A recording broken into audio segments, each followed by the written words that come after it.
Hey guys, it's Sandeep from RevAtlas and welcome to our review of the Apple iPhone 11. This intro has been shot on the iPhone 11 itself with the front facing camera. Let me know what you guys think of the quality, etc. in the comment section. And now let's dive into a review. But before that, please do make sure to hit the subscribe button if you want more content like this. And also do give us a thumbs up if you happen to enjoy at the end of the video.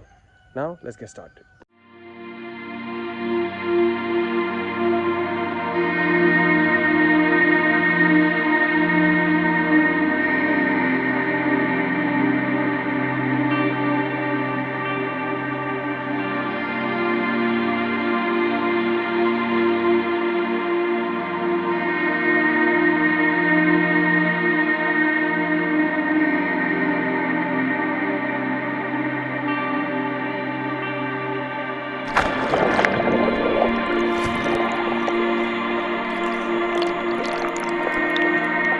In terms of design, the iPhone 11 looks like the 10R before from the front, and it's only when you flip it over and see the dual camera setup and the new camera island that you understand the difference. The camera island is on a separate piece of glass which also houses two sensors and their lenses that are surrounded by metal circular bezels. The iPhone 11s have a glossy finish compared to the frosted matte finish of its Pro brethren. The glossy finish is a fingerprint magnet, but to be honest, it still has good grip despite what it may suggest. The aluminum sides have a matte finish which adds grip as well, and buttons offer good feedback too. We also have the useful profile switch key here too, which is one feature that we wish more Android phones adopted like OnePlus devices. The 11 is available in a slew of different colors, but we got the black variant here which too looks sleek, and although not as quite head turning as the other colors, it still looks attractive. It feels heavy in a premium way but not heavy enough to make you resent using it over long duration. As you would have probably guessed from our intro, it is waterproof as well. It is IP68 rated and is an improvement over the IP67 rating that the 10R had. The Apple iPhone 11 has the same iPhone 10R screen. The screen is a 6.1-inch IPS panel with 828 by 1792 pixels of resolution. That resolution is not bad but not great either and results in 326 ppi. While you will notice a difference when you put it alongside the Pro models or higher pixel density screens, on its own it is sufficient and the text is also well rendered. Videos, pictures, etc. are great too, and despite being an IPS panel, sunlight legibility is also great even with the reflective glass. It gets fingerprints easily but it's also easy to clean thanks to oleophobic coating. The 120Hz touch polling rate also ensures excellent touch input, especially for gaming, and the 60Hz screen is good to use, which is coupled with the 2.5D curved custom Corning Gorilla glass. The bezels and notch are fairly big, and although you may not notice at first due to the good display, when you pay attention you see that the bezels are indeed thick. You need the Pro models if you want something even thinner. Apple is still relying on Face ID for security, and the wide notch has the 3D time of flight sensor, flood illuminator, 12-megapixel camera, proximity sensor, ambient light sensor, true tone sensor, and the earpiece. The Face ID is now much faster than the previous generation, and that's good since it is more accurate than just front camera based implementations on Android, but just as fast.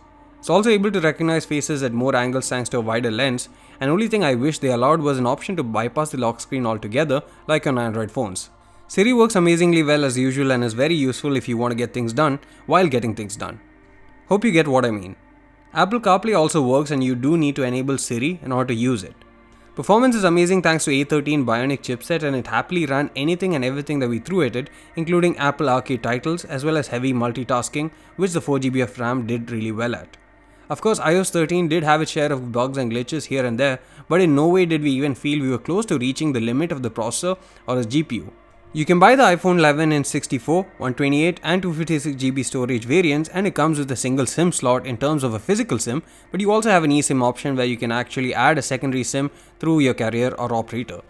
In terms of camera setup, there's a 12-megapixel f1.8 1x2.55-inch sensor with 1.4 micron pixel size, optical image stabilization and dual pixel autofocus, as well as a 12-megapixel ultra-wide angle camera with f2.4 aperture and 13mm focal length, which has twice the field of view compared to the 26mm focal length of the primary camera. At the front is a 12-megapixel f2.2 camera with 23mm wide focal length. All the cameras at the front and back can capture 4K 60fps video, and that's an incredible thing. And Apple has also ensured that the output from all three cameras is as similar as it can be it in terms of photo or in terms of video. We will be doing an in-depth camera review pretty soon, but until then these samples should give you an idea on what to expect.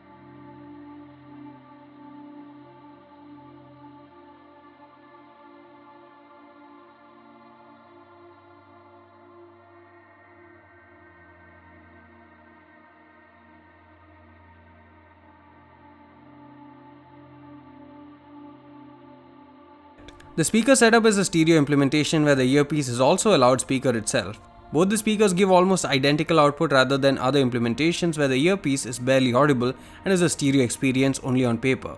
The iPhone 11 offers a great stereo experience with good loudness and clarity. iPhones have excellent optimization when it comes to a battery life, which isn't obvious when you look at the battery capacity.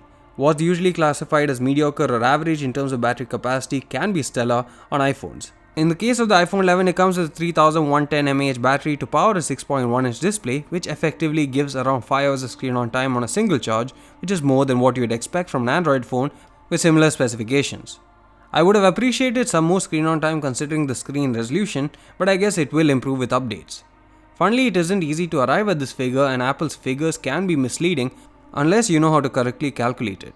The iPhone 11 shows the screen on time for the last 24 hours, or else you can display it on a per day basis as well.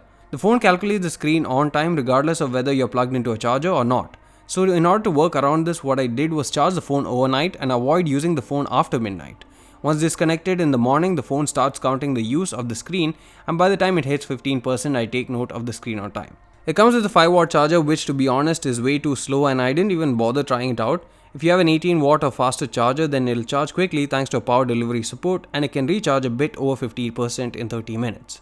It also has Qi wireless charging, and all that is good, but what's disappointing is the Lightning port. It's more fragile and also less popular in a country like India, so USB Type-C is a boon. Apple already has updated the iPad Pro lineup last year with Type-C port, so it should have been there on this year's iPhones at least, but maybe we'll see it in next year finally.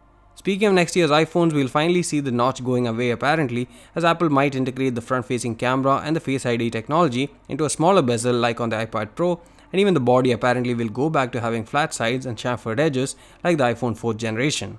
I have never bought an iPhone in my life, and to be honest, I never thought that I would. I've tried several, if not all of them, and the main issue for me was that the phones used to lack hardware that was there on Android. By hardware, I'm not talking about the build quality of materials, but rather features, and the second one being the OS that was very limited. The first one seems to have been solved to a great extent, and in fact, apart from being the best iPhone yet, I think the tagline of most Android-like iPhone yet also makes sense. This is also why I'm seriously considering getting the 11 Pro Max for myself. The iPhone 11 is a splendid smartphone from Apple. It has great cameras, a great screen, waterproofing, amazing performance, and much more. If you're considering a long-term smartphone, then I don't think there's a better phone right now, considering Apple updates their smartphones well into the future, and in fact if it had an OLED display and better battery life, I probably would have bought this instead of the 11 Pro Max. Thanks for watching this video, see you again in the next one.